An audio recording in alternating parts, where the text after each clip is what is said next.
Hello மக்களே, இன்றைக்கி நம்ம சேனலில் ரொம்ப ஈஸியான ஒரு மட்டன் ஃப்ரை பார்க்க போகிறோம். ஒரு குக்கரில் இந்த மாதிரி மீடியம் சைஸில் போன்லெஸ் மட்டன் பீசஸ் எடுத்துக்கோங்க. ஷோல்டர் பார்ட்லேருந்து எடுத்தால் நல்லாயிருக்கும். இங்கே நான் ஒரு 1/2 kg அளவுக்கு மீட் எடுத்திருக்கேன்.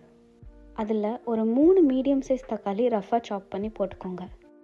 அதோட ஒரு 1.5 டீஸ்பூன் இஞ்சி பூண்டு பேஸ்ட்டு, தேவையான அளவுக்கு உப்பு, உங்கள் காரத்துக்கு தகுந்த மாதிரி மிளகாய்த்தூள். நான் இங்கே ஒரு 1.5 டீஸ்பூன் மிளகாய்த்தூள் போட்டிருக்கேன். 2 டீஸ்பூன் தனியாத்தூள், ஒரு 1/2 டீஸ்பூன் அளவுக்கு பெப்பர் பவுடர் ஆட் பண்ணியிருக்கேன்.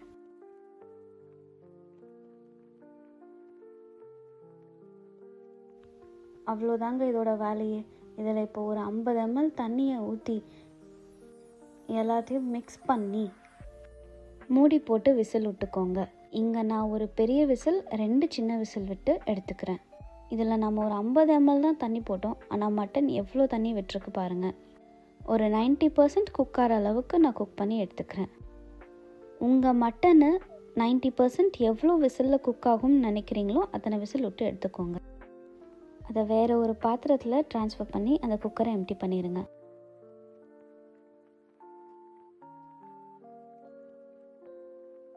இப்போது அதே குக்கரில் ஒரு டேபிள் ஸ்பூன் அளவுக்கு ஆயில் போட்டு, ஒரு ஸ்பூன் சீரகத்தை போட்டு, சீரகம் லைட்டாக ரோஸ்ட் ஆனதும் நம்ம வேக வச்ச மட்டன் பீசஸை இதில் சேர்த்திக்கோங்க. அவ்வளோதாங்க. இது அப்படியே அதோட தண்ணி சுண்டி போகிற அளவுக்கு நல்லா குக் பண்ணிக்கோங்க. அப்பப்போ அடி பிடிக்காமல் இருக்கிறதுக்காக கிண்டி விட்டுட்டே இருங்க. இப்படியே குக் பண்ணும்போது மிச்சம் இருக்கிற 10%ம் குக் ஆயிரும்.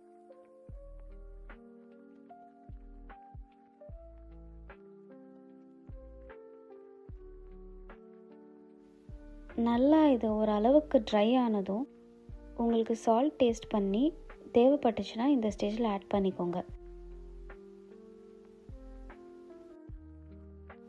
அதில் உங்கள் கையில் அடங்குற அளவுக்கு கொத்தமல்லி போட்டுக்கோங்க. நான் ஜென்ரலாகவே எல்லா சமையல்லுமே கொத்தமல்லி அதிகமாக போடுவேன். பட் இந்த ரெசிபிக்கு கண்டிப்பாக கொத்தமல்லி நிறைய போட்டுக்கோங்க. ரொம்ப டேஸ்ட்டாக இருக்கும். அப்படியே ஒரு 10 minutes லோ ஃப்ளேமில் ஸ்டவ்வில் விட்டுருங்க.